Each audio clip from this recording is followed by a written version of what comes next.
আল্লাহ পাক নিজে বলে ওয়ালাকুম ফিল কিসাস হায়াতুন ইয়া উলিল আলবাব।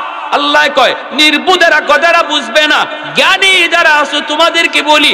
আল্লাহ বলেন জ্ঞানী যারা আছো তোমাদেরকে বলি, আমি আল্লাহর ওই আদেশ, আমি আল্লাহর ওই বিচার ব্যবস্থা, খুনের বিচার হলো তারে খুন করা, এই খুনের দ্বারা হাজার প্রাণ বেঁচে যায়। এটা কোরআনের আইন, ঠিক কিনা জোরে বলেন। হযরত ওমর ফারুক রাদিয়াল্লাহু তাআলা আনহু তিনি বিচারের রায় দিয়ে দিলেন, যুবক তোমারও ফাঁসির রায় হয়ে গেল রে যুবক, আগামী কাল তোমাকে ফাঁসি দেওয়া হবে। এর ভিতরে তোমার মনের কোনো ইচ্ছা আছে কিনা তুমি একটু বলো। যুবক বলতেছে আমার কোনো মনের শেষ ইচ্ছা নাই, শেষ কোনো ইচ্ছা আছে কিনা বলো। যুবক হঠাৎ করে কয় আমিরুল মুমিনিন আমাকে যদি একটু সুযোগ দেন গো, আমি একটু বাড়িতে যাব। এটা কি কয় শেষ ইচ্ছা বাড়িতে যাওয়া, এটা কেমন কথা, এটা কেউ দিব? কয় বাড়িতে যাব। কেন যাব? কারণ আমার বাড়ির পাশে আছিল একটা বাজার, এই বাজারে একজন ব্যবসায়ী আছিল ইহুদি, ওই ইহুদির দোকান থেকে আমি মাল কিনে আনতাম, কিছু টাকা আমার বাকি রয়ে গেছে। আমি যদি ওই টাকাগুলি ফেরত না দেই তাহলে আমার উপরে তার হক থেকে যাবে, আমার উপরে তার হক থেকে যাবে, আর হাসরের মাঠে জবাব দিতে হবে আমাকে জন্য। সেও দুনিয়াতে মুসলমান জাতি তুই লাগালি দিবে, বলবে মুসলমান জাতটাই খারাপ, ওরা ঋণ পরিশোধ করে না, খরচ পরিশোধ করে না। ওগো আমিরুল মুমিনিন একটু সুযোগ যদি আমাকে দেন, আমি বাড়ি যাব আর ঋণটা পরিশোধ করে দ্রুত চলে আসব। মানুষের ঋণ, মানুষের হক নষ্ট করা কত বড় গুনাহ চিন্তা করেন।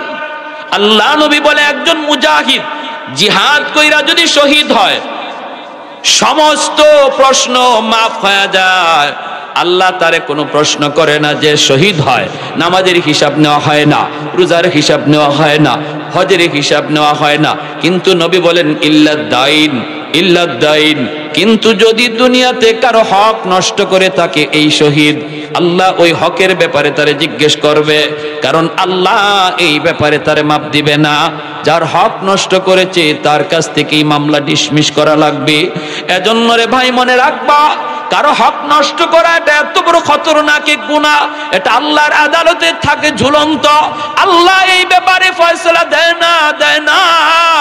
আল্লাহ কয় নামাজ তোর এক ওয়াক্ত কাজা হয়েছে, যা আমি মাফ করে দিলাম, রোজা একটা কাজা হয়েছে মাফ করে দিলাম, কিন্তু তুই অমুকের হক নষ্ট করেছো, বাপ মার কলিজায় ব্যথা দিছো, বাপ মা তোমার বিরুদ্ধে আমার আদালতে মামলা দিছে, স্ত্রীর কলিজায় তুমি ব্যথা দিছো, স্ত্রী তোমার বিরুদ্ধে আমার আদালতে মামলা দিছে, প্রতিবেশী আরেক মুসলমানে মামলা দিছে, এই মামলা তুমি ডিসমিস করো, তারপরে তুমি তোমার জান্নাতে যাও।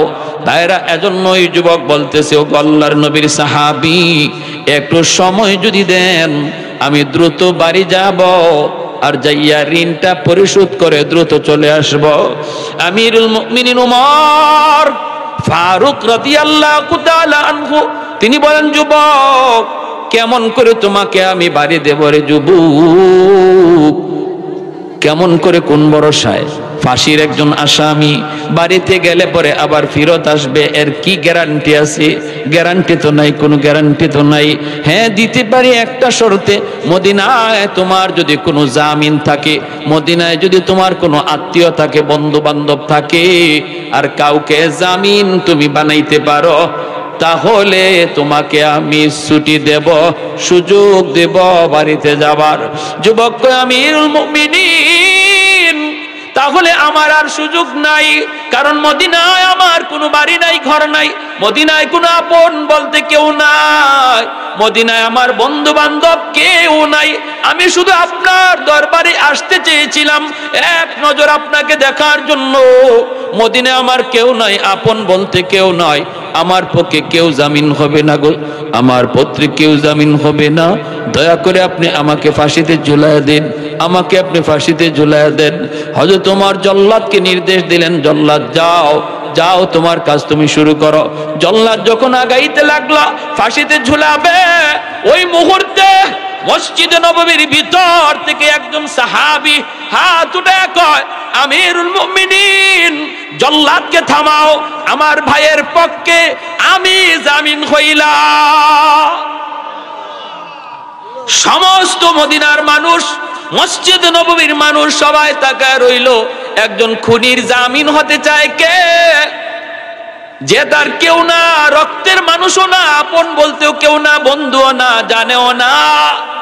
কে সে যে জামিন হয়ে যাইতেছে? তিনি আর কেউ নন, তিনি আমার নবীর অনেক বিখ্যাত একজন সাহাবী, যার নাম হলো আবু যর গিফারি রাদিয়াল্লাহু তাআলা আনহু। জুরে বলুন আল্লাহু আকবার। হযরতে আবু যর গিফারি খাদেমে খায়রুল বাশার হাসে, মদিনার মানুষ কান্দে। মসজিদে নববীতে যায় আসামির কাঠগড়ায় দাঁড়াইলেন। মদিনার নারী পুরুষ হাউমাউ করে কাঁদতেছে, হাউমাউ করে কান্দে। এত নির্দোষ, এত নিষ্পাপ একজন মানুষ আবু যর গিফারি, আজ বুঝি মদিনার মাটিতে তারে ফাঁসি দেওয়া হবে গো।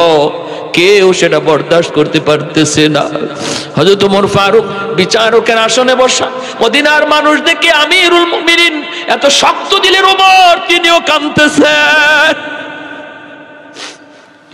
ওমর ঘোষণা দিয়া দিলেন জল্লাদকে, জল্লাদ যাও আবু যরকে ফাঁসিতে ঝুলাও। জল্লাদ, যে জল্লাদ এত বড় কঠিন জল্লাদ, জীবনে সে কোনোদিন কাউকে ফাঁসিতে ঝুলাইতে কাঁদে না। আজ ওই জল্লাদ নিজে কাঁদে, এক কদম আগায়, দুই কদম জল্লাদ পিছায়, সামনে আগাইতে পারে না। মদিনার মানুষ রাস্তার দিকে তাকায় রইছে, ওই মরুভূমির রাস্তার দিকে তাকানো। আবু যর গিফারি প্রায় দড়ির কাছাকাছি চলে গেছেন। হঠাৎ করে একজনে আওয়াজ দিয়া কয়, জল্লাদ থামো। ওই যে ধুলাবালি উঠতেছে, মনে হয় কেউ ঘোড়া দৌড়ায় আসতেছে, একটু অপেক্ষা করো, একটু দেখো কে কে। বিদ্যুৎ গতিতে যুবক ঘোড়া নিয়ে হাজির হয়ে গেল। যখন সুবহানাল্লাহ, সাথে সাথে আবু যর গিফারিকে নামানো হলো। যুবক ডইকেই বলতেছে, আমিরুল মুমিনিন বেয়াদবি মাফ করবেন, আমি ইচ্ছাকৃত দেরি হয় নাই, ঘোড়ার জিন পোস্টটা ভেঙে গেছিল, আরেকটা একজন প্রতীকের অপেক্ষা করার প্রয়োজন ছিল, সহযোগিতার প্রয়োজন ছিল, তারপরে আমার আসতে হয়েছে, একটু দেরি হয়ে গেছি।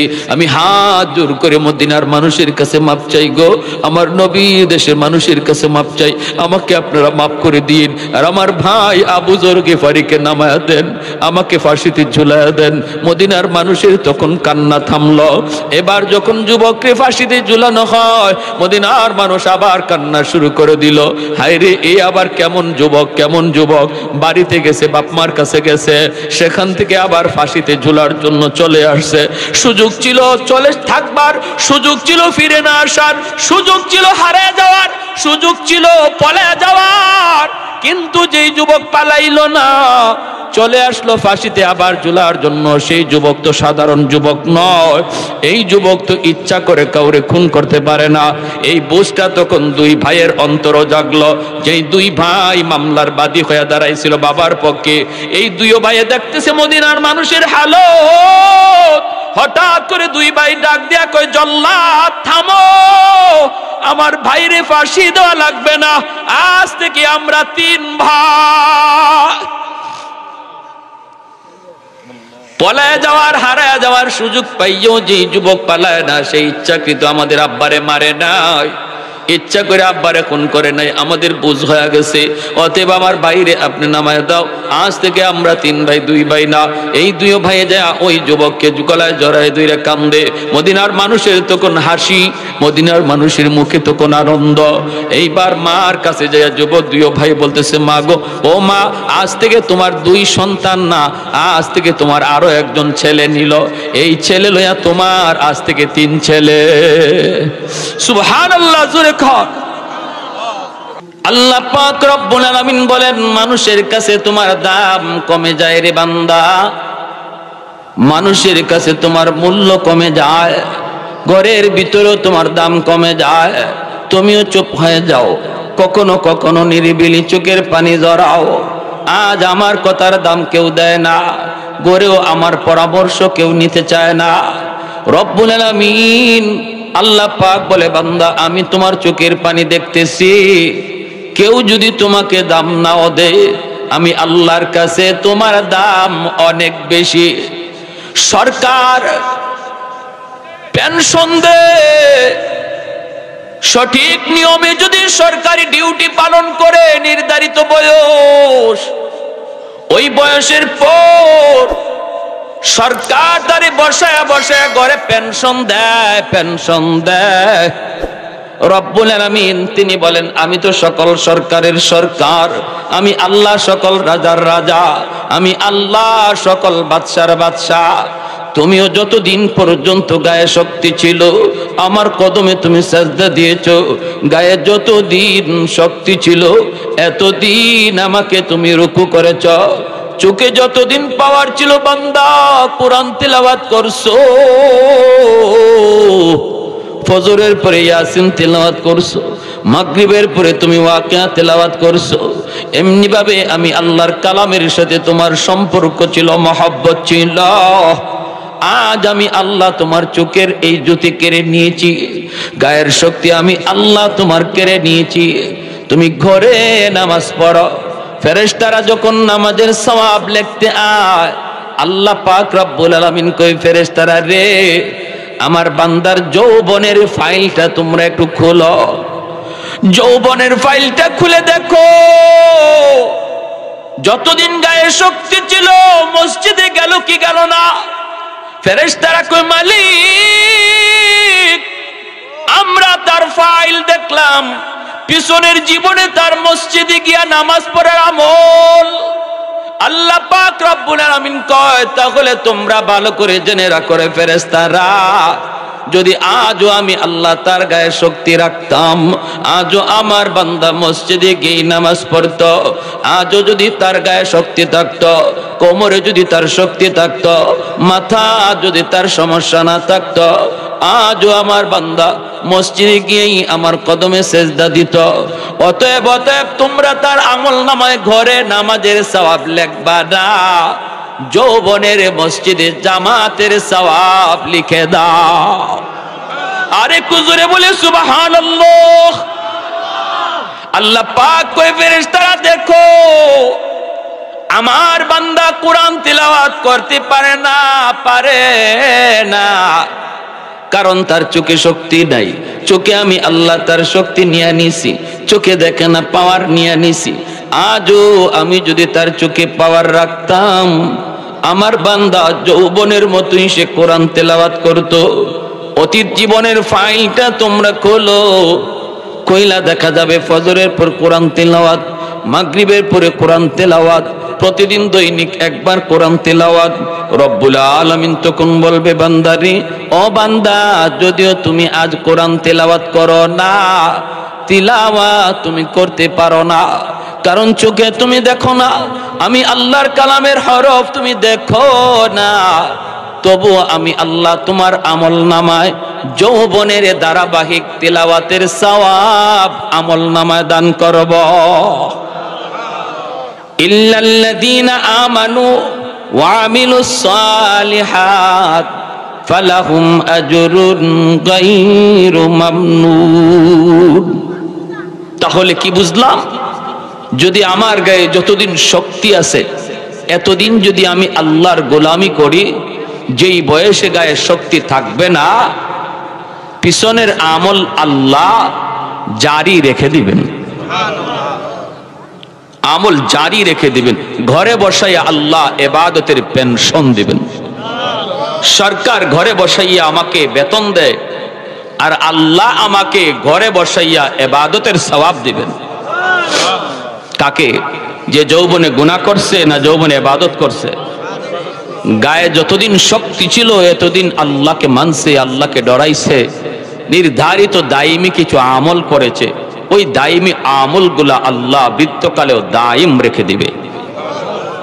যেরকম সুবহানাল্লাহ। আমার ভাইয়েরা বন্ধুরা যুবক, এজন্য দিলটা নরম করে কথাগুলি শোনো। এই আল্লাহর গোলাম জানি এই জমিন আল্লাহ কেমন করে টিকায় রাখছে। যেই পরিমাণে জমিনে গুনাহ কইরে যুবক, যেই পরিমাণে গুনাহ হয় এই জমিনে, প্রতিদিন জমিন আল্লাহর কাছে এই বইলা নালিশ দেয়, ও মালিক আর সইতে পারি না অপরাধ, আর সহ্য করতে পারি না অপরাধ। আমি জমিনের উপরে যেই পরিমাণ জুলুম হয়, যেই পরিমাণ গুনাহ হয়, যেই পরিমাণ অন্যায় হয়, মন চায় সবগুলা জালেমকে আমি গিলে ফেলি, সবগুলি জালেমকে আমি গিলে ফেলি। জমিন কয় আবতালিউ ইবনা আদম ফি কারি লিআন্নাহুম ইয়ারযুকু বিরিজকিকা ওয়া ইয়াসিকা ওয়া ইয়াতাকাল্লামু বিলিসানিকা ওয়া ইয়াসিকা ওয়া ইয়ারজুলু বিরিজলাইকা ওয়া ইয়াসিকা। আল্লাহ মন চায় গুনাহগার গুলিকে আমি গিলে ফেলি, আমার পেটে নিয়ে নেই, আর কত আমি সইব। আসবিরু ইলা মাতা আসবিরু, আর কতকাল আমি জমিন সহ্য করব, কতকাল আমি অন্যায় দেখব, গুনাহ দেখব, জিনা দেখব, ব্যভিচার দেখব। আমি জমিন আর কতকাল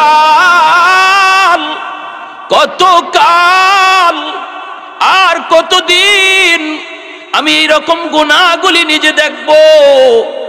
একটু অনুমতি দাও। আবতালিউ ইবনা আদম ফি কারি, সবগুলি জালেমকে, সবগুলি গুনাহগারকে আমি জমিন গিলে ফেলি, আমার পেটের ভিতরে নিয়ে নিই।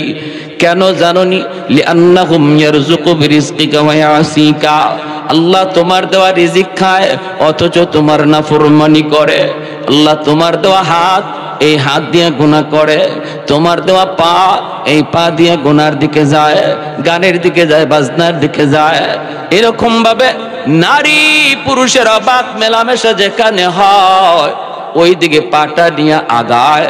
আমি জমিন দেখতেছি, যেই পা তুমি তারে দিয়েছো এই পা দিয়া তোমার নাফরমানির দিকে যায়।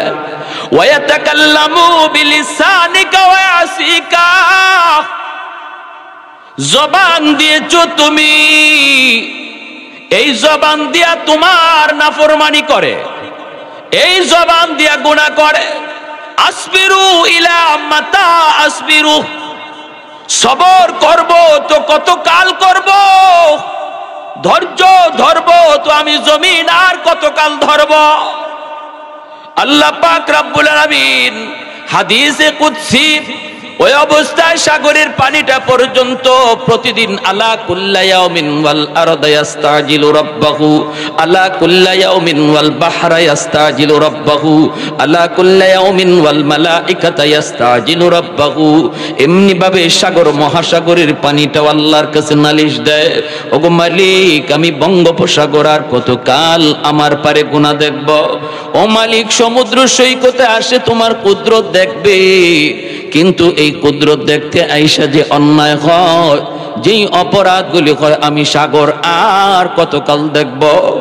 একটু অনুমতি দাও, ভাষায় দেই। জমিন নাপাক করে ফেলেছে গুনাহগার, আমি পানি যায় পাক বানায়া দেই, আমি ধুইয়া পরিষ্কার করে দেই।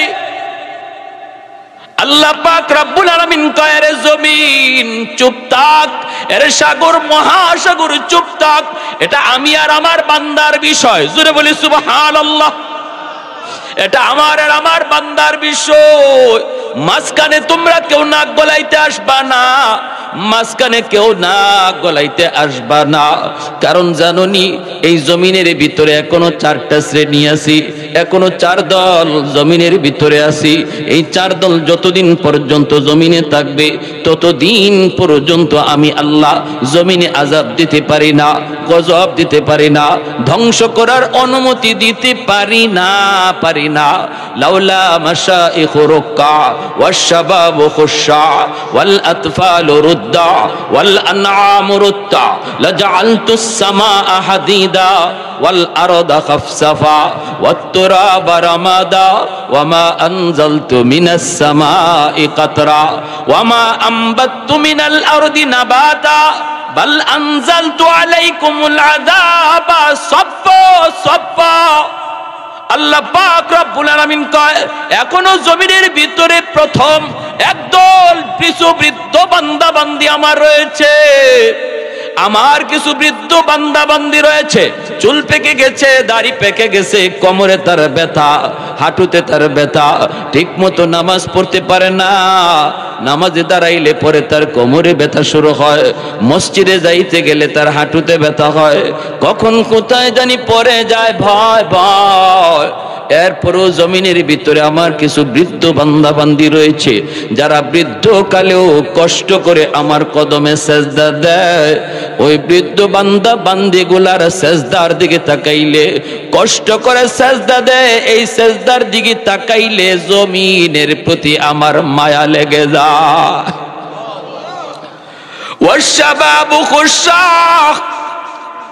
2 নম্বর হলো এখনো জমিনের ভিতরে কিছু যুবক, এমনও কিছু যুবক রয়েছে যারা যৌবনের পাগলামি করে না।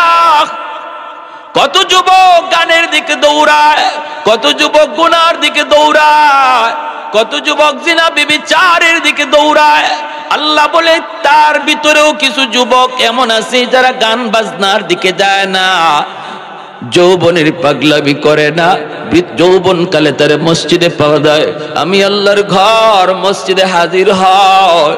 যৌবন কালে তার মাথায় টুপি পাওয়া যায়, যৌবন কালে তার মুখে নবীর সুন্নত দাড়ি পাওয়া যায়, যৌবন কালে সে মারে শ্রদ্ধা করে, বাবারে শ্রদ্ধা করে, চোখ লাল করে বাপ মার সাথে কথা কয় না, মুরব্বীদের সাথে বেয়াদবি করে না, বেয়াদবি করে না, করে না।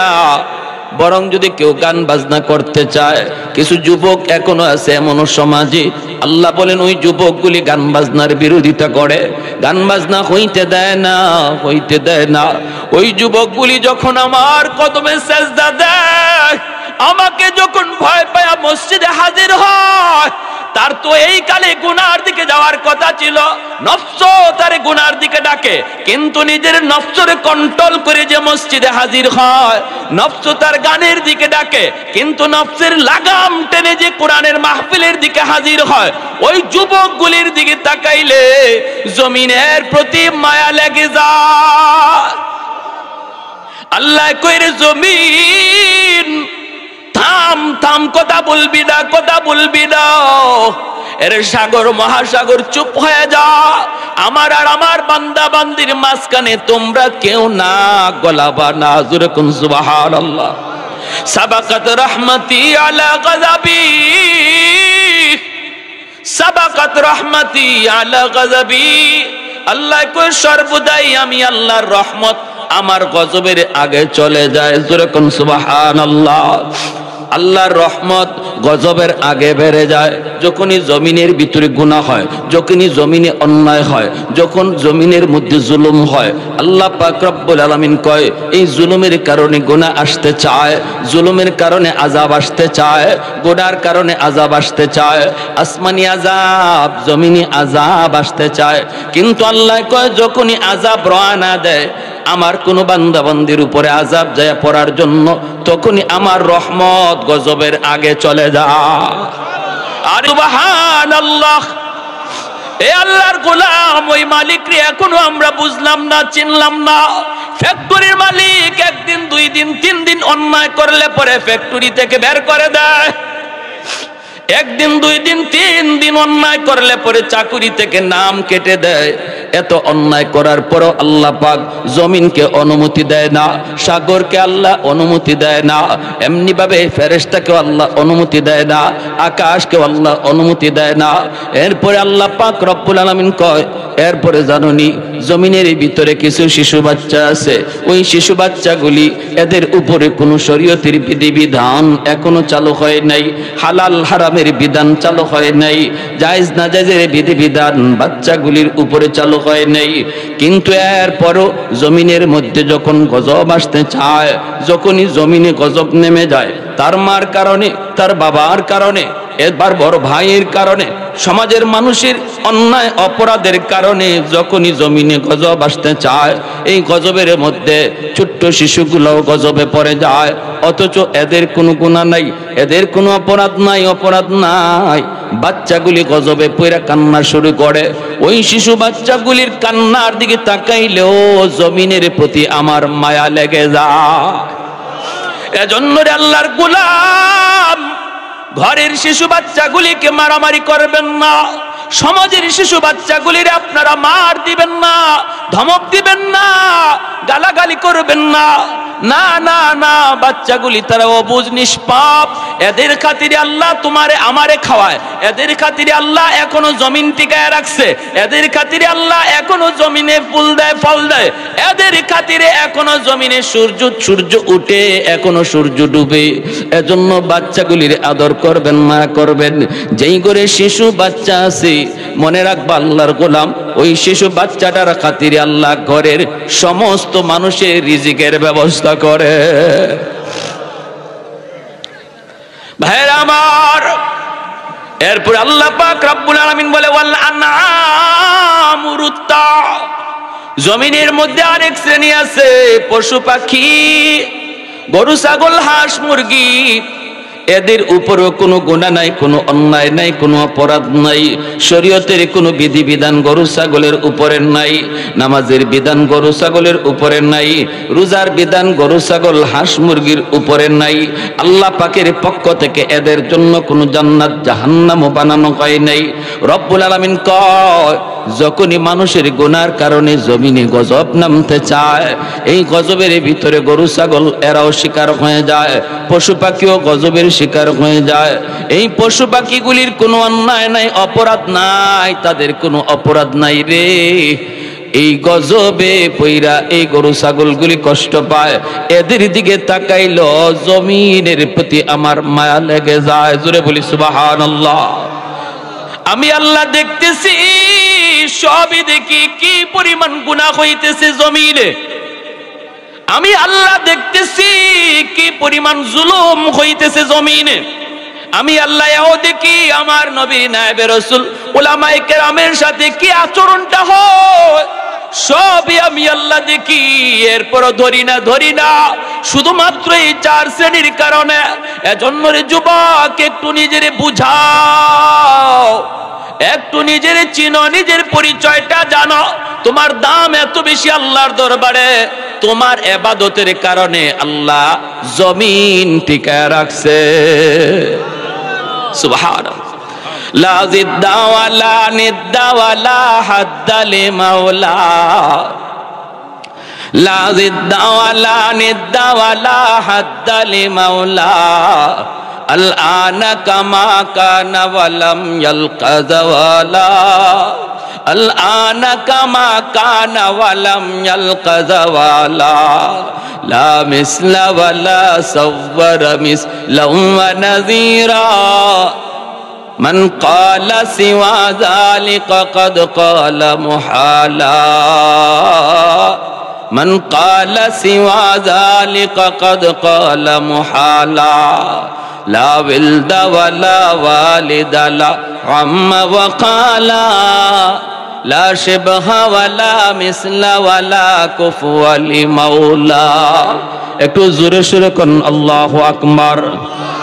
জবান খুলে জিকির করি লা ইলাহা ইল্লাল্লাহ। জোরে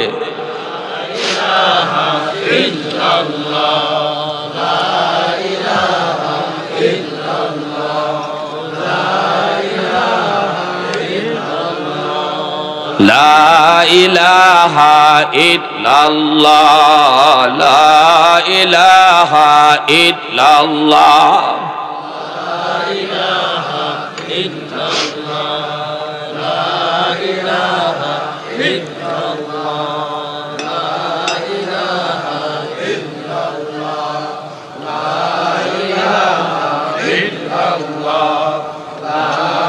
ইলাহা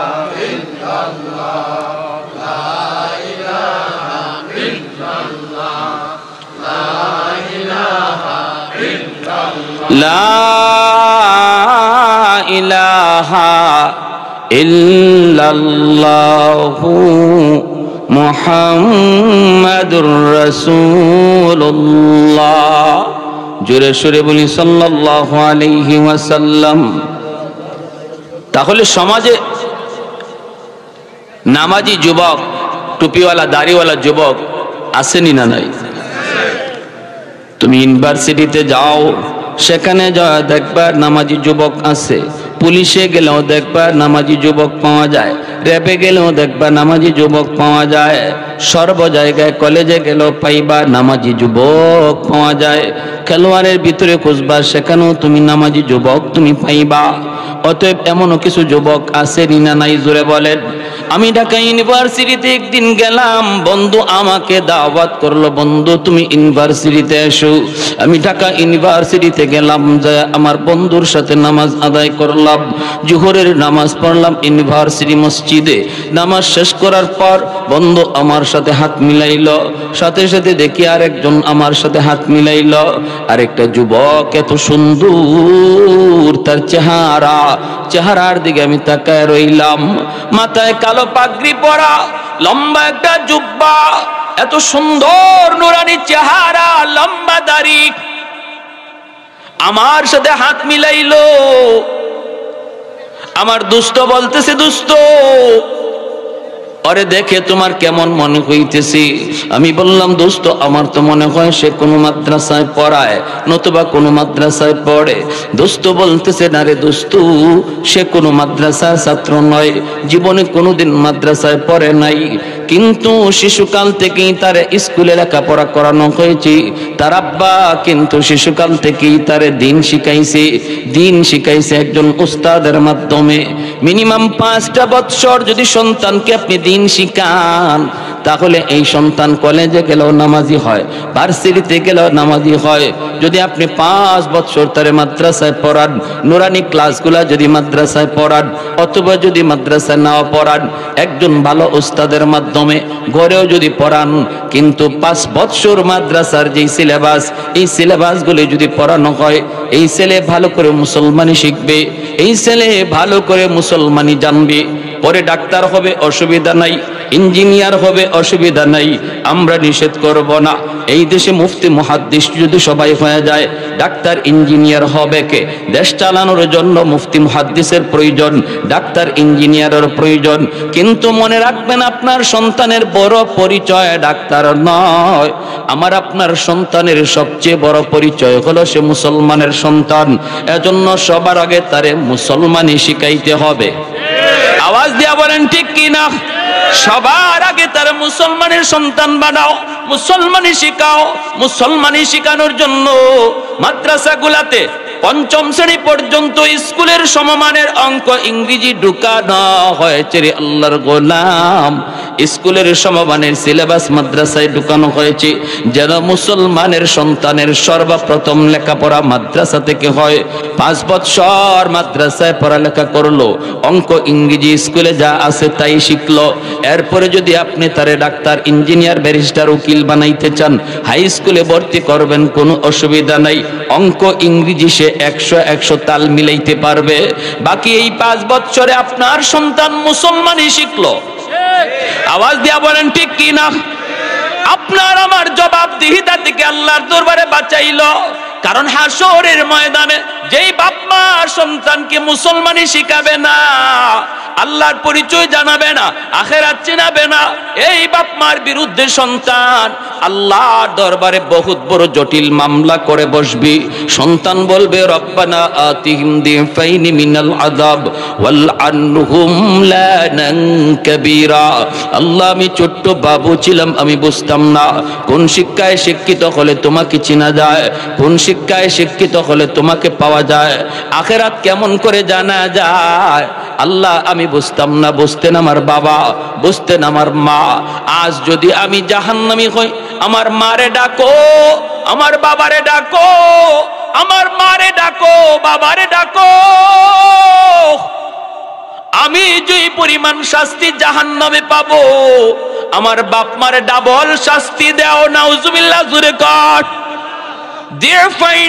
দিফাইনি মিনাল আযাব, ডাবল শাস্তি দাও বাপ মারে। সন্তান আল্লাহর দরবারে বাপ মার বিরুদ্ধে মামলা দায়ের করবে রে আমার বাবাজিরা।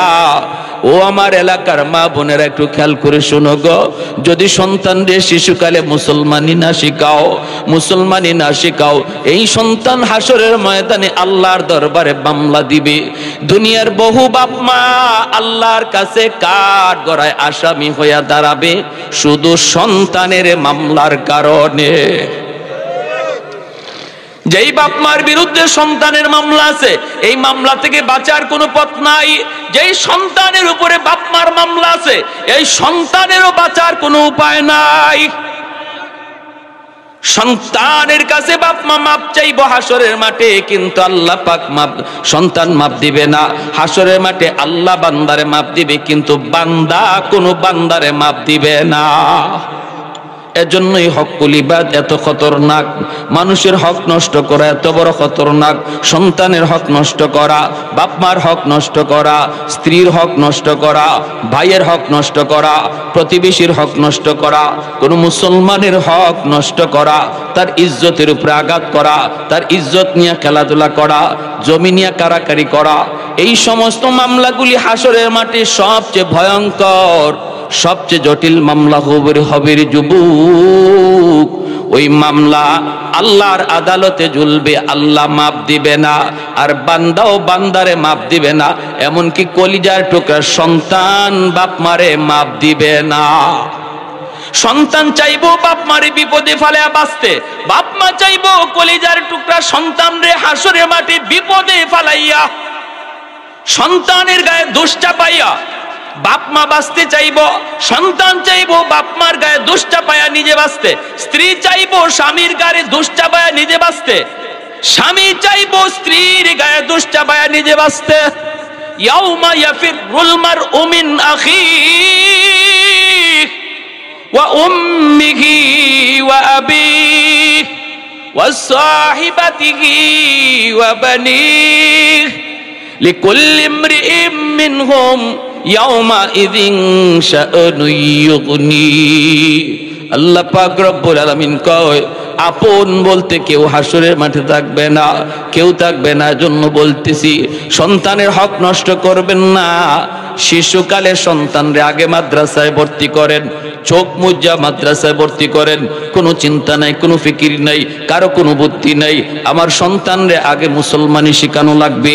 মক্তবে 1 ঘন্টা পড়ায় মুসলমানি শেখানো হয় না, 1 ঘন্টা মক্তবে পড়াইলে মুসলমানি শিক্ষা করা হয় না। কোরআনটাই তো সহি শুদ্ধ করে শিখতে পারে না, মুসলমানি শিখবে কেমন করে?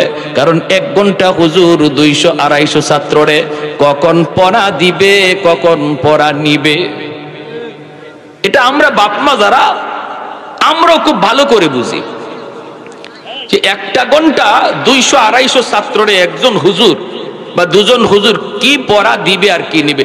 বাচ্চারা এই 1 ঘন্টা তো শুধু মারামারি, কিলাকিলি আর ঘুষাঘুষি করতেই যায়।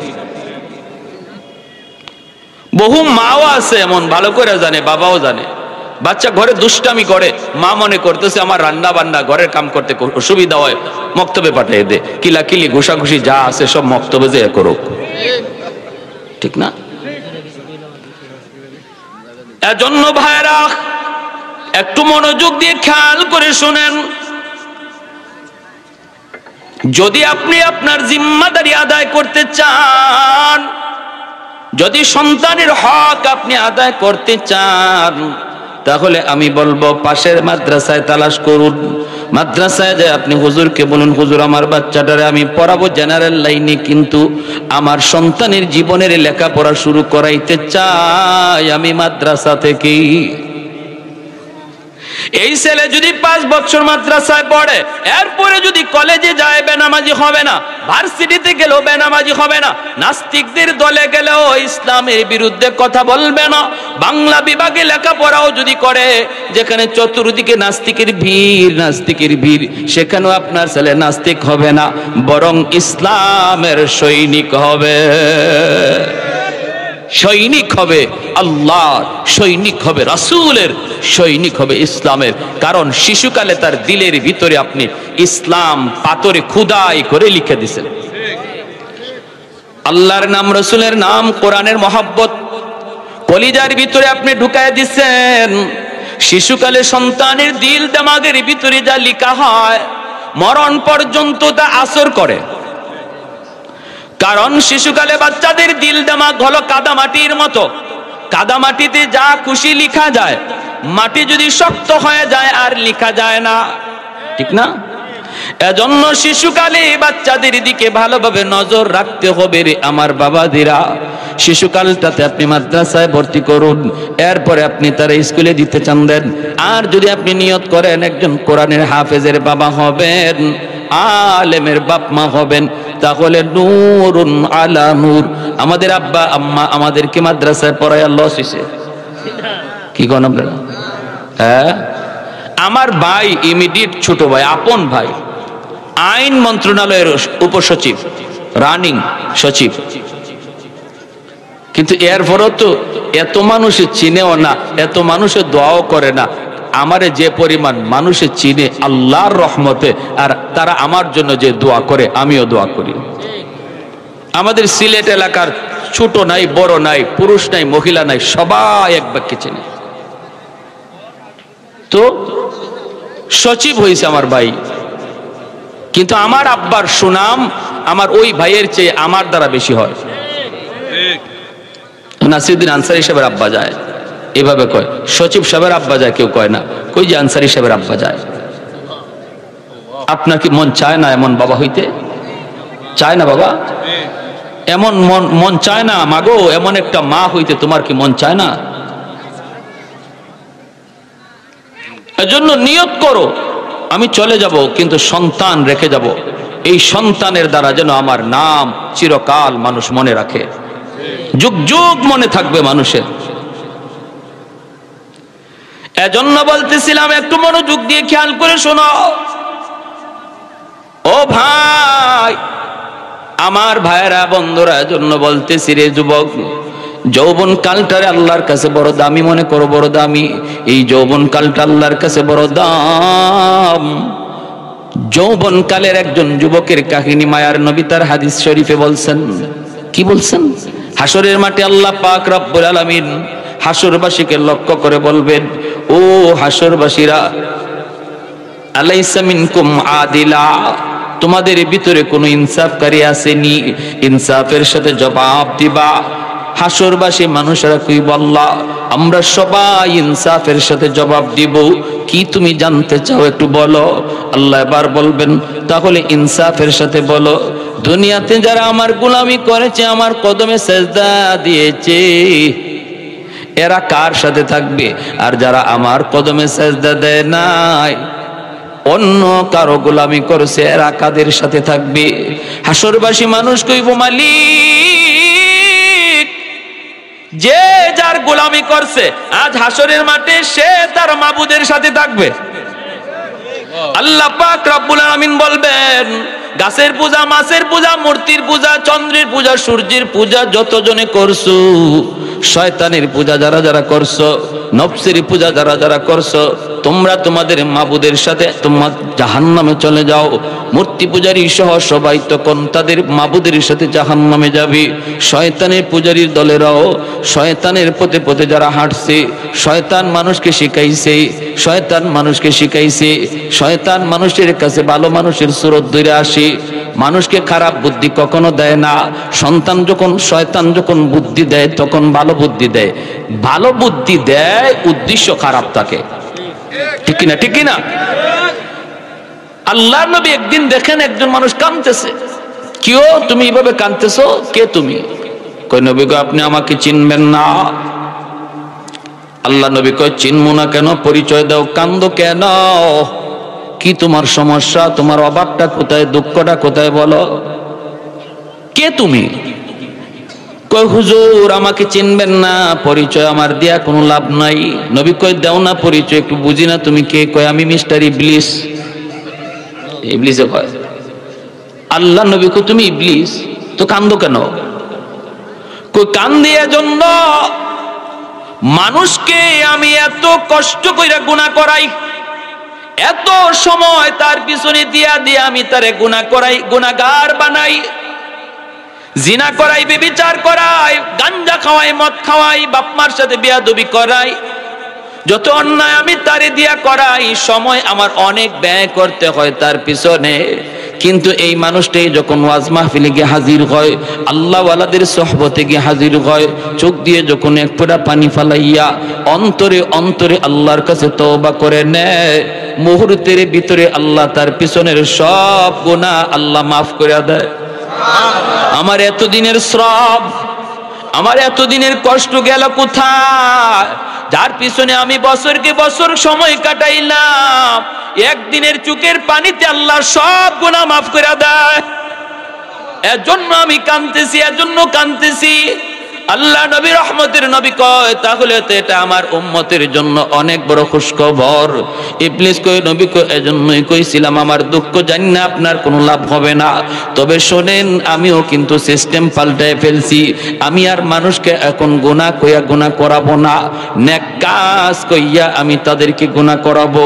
এখন থেকে আমি আল্লাহর বান্দাদেরকে গুনাহ করাবো ঠিক, কিন্তু গুনাহ মনে করায় না, নেক কাজ মনে করে গুনাহ করাবো।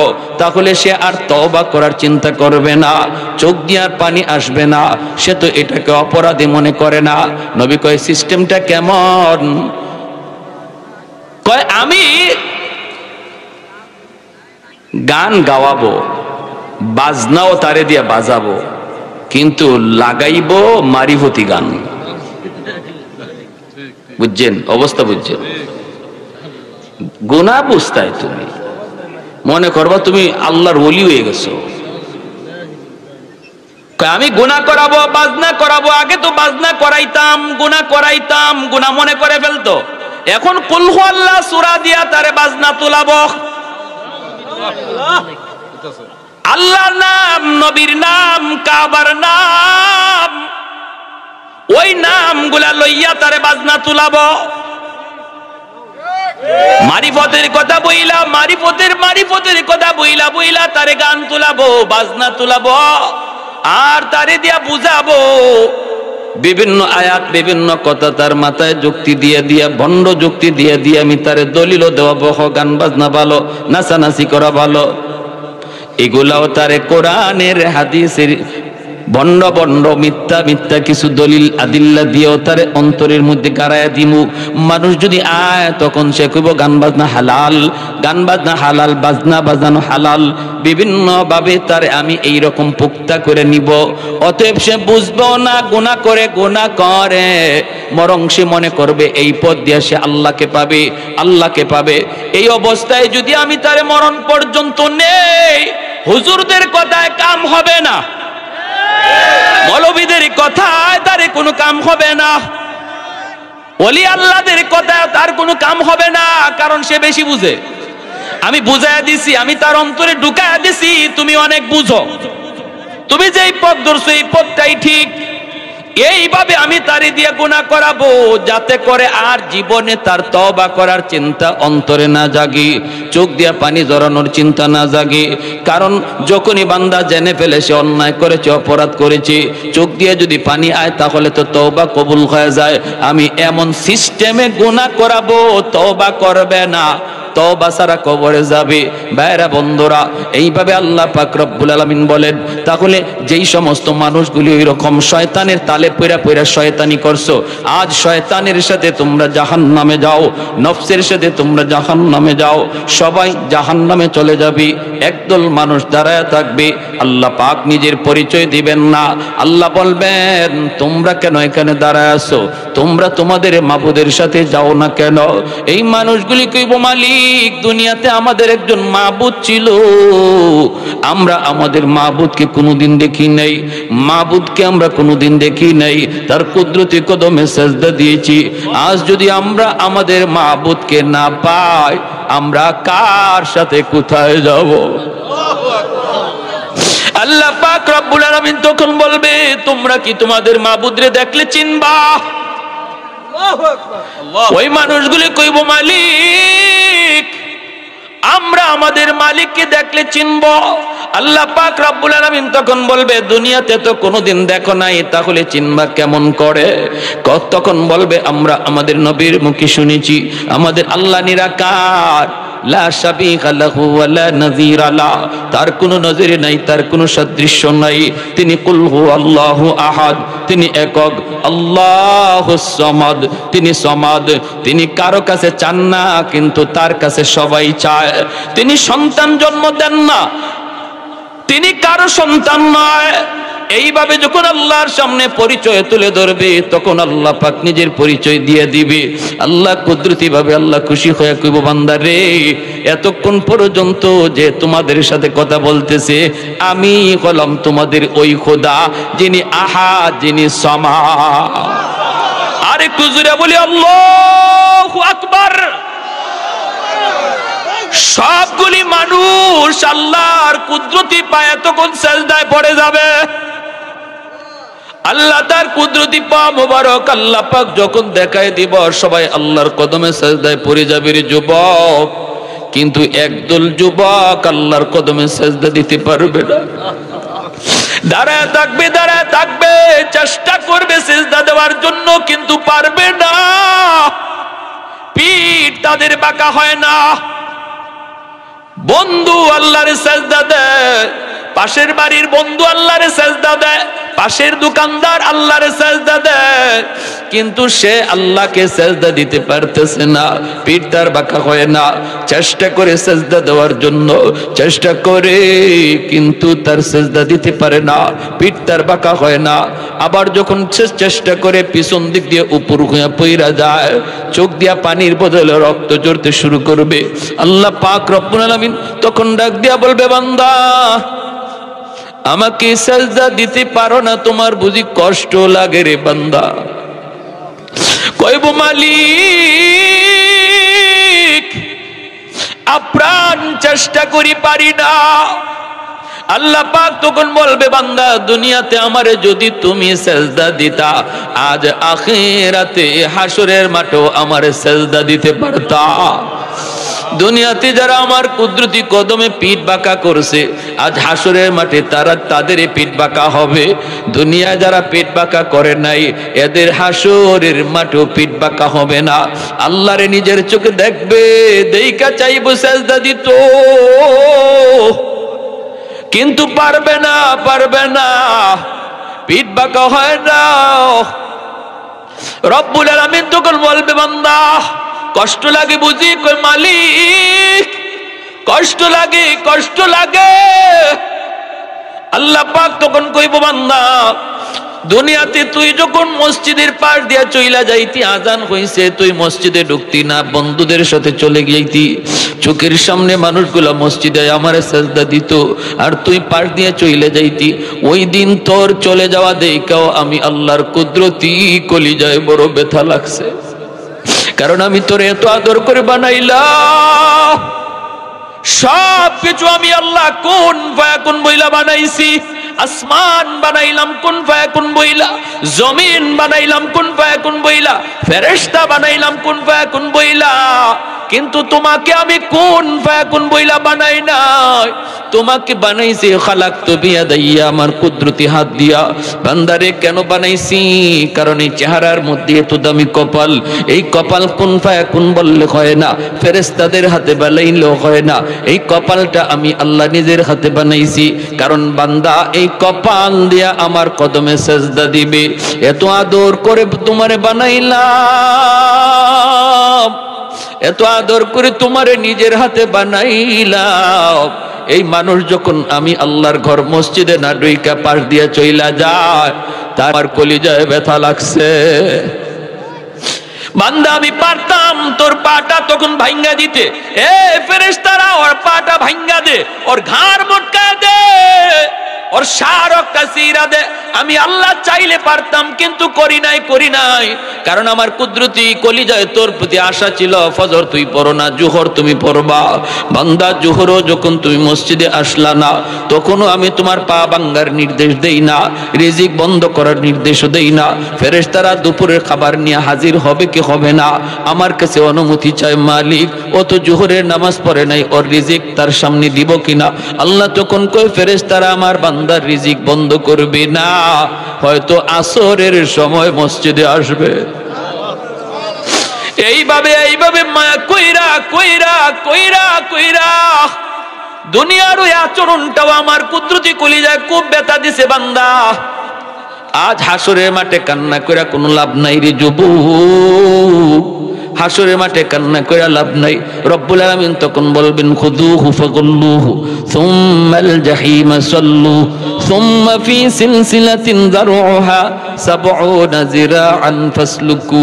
আল্লাহ পাক রব্বুল আলামিন তখন বলবে ওরে ধরো, ৭০ গজ জিঞ্জির দিয়ে ওরে বাঁধো, তারপরে জাহান্নামে নিক্ষেপ করো, তারপরে জাহান্নামে নিক্ষেপ করো, এরপরে জাহান্নামে ফেলে দেওয়া হবে।